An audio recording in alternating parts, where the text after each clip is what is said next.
Hello students, कैसे हो आप सब। वेलकम टू पढ़ते रहो सीखते रहो। तो बच्चों, हमने क्या किया था, मौर्य साम्राज्य क्या किया था, स्टार्ट किया था, जिसमें हमने क्या पढ़ा था कि मौर्य साम्राज्य कब से लेकर कब तक था, मतलब 322 ईसा पूर्व से 185 ईसा पूर्व तक था। ठीक है। और जो मौर्य साम्राज्य के क्या है हमारे पास, सोर्स ऑफ रेफरेंस क्या है भाई। तो सबसे पहले क्या सोर्स ऑफ रेफरेंस है हमारे पास, कुछ तो इसके क्या है, साहित्य मिला है हमें। इस मतलब साहित्य में इसका वर्णन बहुत बढ़ चढ़ कर किया गया है। तो सबसे पहले क्या मिला हमें, पुराणों में भी इसका वर्णन किया गया है। और अर्थशास्त्र जो किसने लिखी है, कौटिल्य ने लिखी है, उसमें भी चंद्रगुप्त मौर्य के बारे में बहुत अच्छे से क्या दी गई है, जानकारी दी गई है। ठीक है। फिर विशाखा दत्त है, विशाखा दत्त का मुद्रा राक्षस, सोमदत्त कृत कृत कथा सरित सागर और पतंजलि के महाभाष्य आदि से क्या मिलती है हमें, मौर्य साम्राज्य की जानकारी मिलती है। ठीक है। फिर नेक्स्ट क्या है, हमारे बौद्ध ग्रंथ है। बौद्ध ग्रंथ क्या है, बौद्ध ग्रंथों में हमारे पास है दीपवंश, महावंश, महाबोधि वंश और दिव्य वादान वंश। ठीक है। दिव्य वादान आदि प्रमुख है। और इनमें क्या है, इन सारे ग्रंथों में क्या लिखा गया है, इनमें चंद्रगुप्त मौर्य और उसका जो बेटा था, मतलब बिंदुसार, अशोक, और जो इसके बाद के जो मौर्य शासक है, इनके बारे में क्या लिखा गया है, डिटेल से इसमें क्या दी गई है, जानकारी दी गई है। फिर नेक्स्ट वन इज हमारे पास है जैन ग्रंथ। और जैन ग्रंथ में सबसे जो इम्पोर्टेंट सोर्स है हमारे पास, वो है भद्र बाहु का कल्प सूत्र।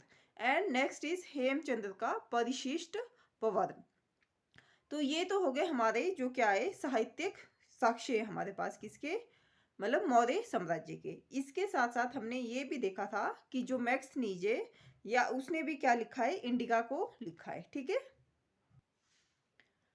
तो नेक्स्ट क्या है इसमें हमारे पास कि जो विदेशी लोगों ने क्या दिया है, इनका विवरण दिया है। तो उसमें क्या है, कौन कौन लेखक है हमारे पास, स्ट्रेबो है, जस्टिन है, प्लूटार्क है, और कौन है, मैक्सनीज है। ठीक है। तो जो इंडिका नामक पुस्तक है, मतलब बुक है हमारे पास, वो क्या करती है, जो मौर्य इतिहास है उसके बारे में जानकारी उपलब्ध कराने का क्या है, ये सबसे इम्पोर्टेंट सोर्स है, मतलब प्रमुख सोच है ये। ठीक है। परंतु सबसे बड़ी बात क्या है कि अपने क्या है, ये मूल रूप में प्राप्त नहीं हुई है। कैसे मिली है हमें, ये मिली है हमें जो इसके बाद के जो लेखक थे, उन्होंने इस बुक से क्या लिखा है और फिर क्या मिली है, हमें इसकी जानकारी मिली है। ठीक है। फिर थर्ड क्या था हमारे पास कि जो आर्कियोलॉजिस्ट थे वो क्या ढूंढते थे, बहुत सारे क्या लिखते थे वो, मतलब आर्कियोलॉजिस्ट है वो क्या ढूंढते थे, कोई अभिलेख मिलता था उन्हें तो उसके बारे में देखते थे, या कोई स्तूप मिल जाता था तो उसके बारे में देखते थे। तो सबसे पहले क्या हुआ कि जो इस काल के जो स्तूप, मतलब जो अभिलेख है, वो सबसे ज्यादा किसने, कौन से किंग ने लिखे हैं, वो है अशोक ने। अशोक के शासनकाल की क्या मिलती है, बहुत सारी जानकारी हमें किससे मिल जाती है, अभिलेख से मिल जाती है। ठीक है। और अशोक के अभिलेखों के में क्या क्या था कि कितने अभिलेख थे उसके, 40 से अधिक अभिलेख थे। और वो कहाँ से प्राप्त हुए हमें, भारत, पाकिस्तान और अफगानिस्तान के विभिन्न हिस्सों से हमें क्या मिले हैं, वो अभिलेख मिले हैं। ठीक है। और इसके बाद इसके साथ साथ मौर्यकालीन इतिहास की जानकारी के लिए हमें क्या मिले हैं, काली पॉलिश के मृत भांड और चांदी व तांबे के क्या मिले, कुछ सिक्के भी मिले हैं। ठीक है। तो ये तो हो गया हमारे जो आर्कियोलॉजिस्ट के मिले, हमें क्या मिले, साक्ष्य मिले। ठीक है। अब नेक्स्ट क्या है, नेक्स्ट है हमारा कि मौर्य, मतलब जो मौर्य साम्राज्य की स्थापना है वो मतलब कैसे हुई थी। तो क्या था कि जो चौथी शताब्दी थी उस तक क्या था, जो नंद वंश के जो राजा थे, उनका नाम क्या था, धनानंद था। ठीक है। क्या नाम था, धनानंद था। तो जो धनानंद थे, तो मौर्य साम्राज्य की स्थापना कैसे हुई थी, जो चौथी शताब्दी में क्या था कि जो नंद वंश के क्या थे, शासक थे, उनका नाम क्या था, धनानंद थे। ठीक है। और वो क्या थे, वो एक बहुत क्रूर और कैसा शासक था, बिल्कुल अत्याचारी किस्म का शासक था। ठीक है। फिर क्या हुआ कि मौर्य वंश के संस्थापक, मतलब जो मौर्य वंश के संस्थापना किसने की थी, चंद्रगुप्त मौर्य ने की थी। और उन्होंने अपने राजनीतिक गुरु कौटिल्य से क्या ली थी, मदद ली थी। ठीक है।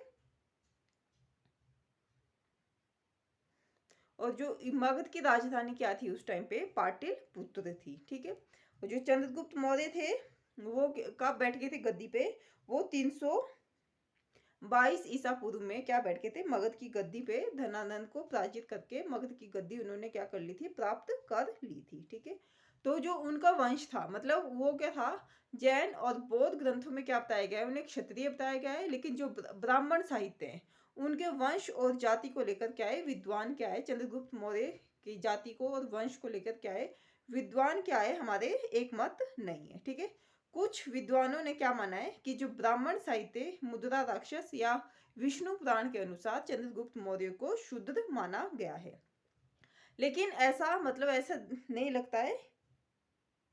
क्यों? क्योंकि जो वो थे ना कौटिल्य, वो क्या थे, वर्ण व्यवस्था के वो प्रबल पोषक थे।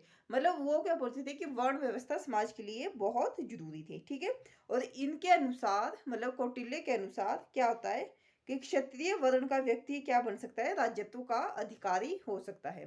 तो एक बार हम दोबारा देख लेते हैं फटाफट से कि क्या क्या पढ़ा है हमने। सबसे पहले सोर्स ऑफ रेफरेंस की बात करेंगे, तो उसमें क्या हमारे पास अर्थशास्त्र है, पुराण है, मुद्रा राक्षस नाटक है, और बौद्ध और जैन ग्रंथ है। ठीक है, फिर कुछ लोगों के क्या है, हमारे पास विवरण दिए गए हैं। सबसे पहले विवरण जो मिला है हमें वो मैक्स नीच का मिला है, वो इंडिका पुस्तक से मिला है, और इसमें क्या है, मौर्य साम्राज्य के बारे में विस्तार से जानकारी दी गई है। ठीक है, फिर नेक्स्ट वन इज क्या बोला गया है कि जो हमारे आर्कियोलॉजिस्ट ने क्या ढूंढे, साक्ष्य ढूंढे हैं, वो कौन कौन से, जैसे सबसे पहले अशोक के अभिलेख, फिर है जूनागढ़ या गिरनार का अभिलेख। ठीक है, फिर जो बर्तन मिले हैं या भवन में हमें क्या मिले, स्तूप मिली है, या फिर क्या मिला है, गुफा मिली है। ठीक है, या जो क्रंची है, इससे भी क्या पता चलता है, हमें मौर्य साम्राज्य की जानकारी प्राप्त होती है। ठीक है, तो फिर इसके साथ साथ हमने देखा कि जो मौर्य साम्राज्य की स्थापना कैसे हुई थी, वो हुई थी 4वीं शताब्दी पूर्व।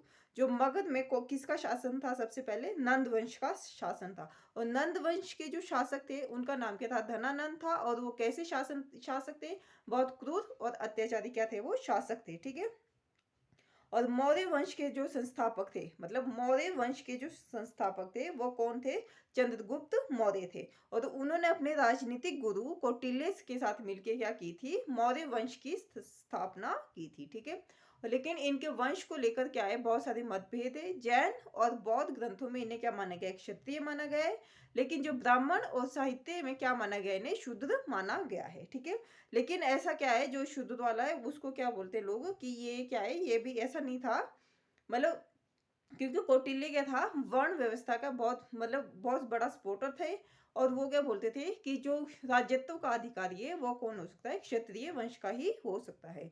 तो स्टूडेंट्स आज के लिए इतना ही, तब तक के लिए आप पढ़ते रहिए, सीखते रहिए, एंड हाँ, सब्सक्राइब जरूर कीजिएगा।